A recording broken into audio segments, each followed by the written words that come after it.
Vista School, Vista School, Vista School, Vista School, Vista School, Vista School.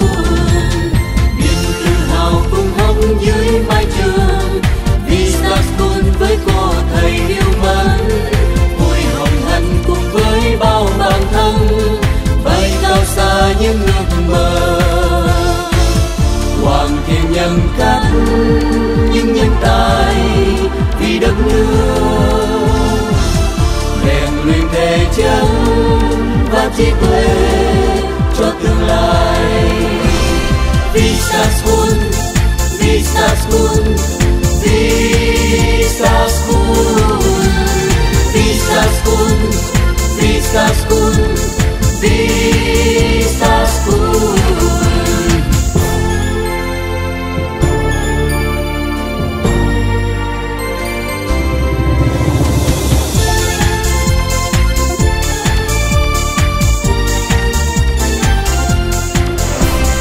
Vista School, Vista School,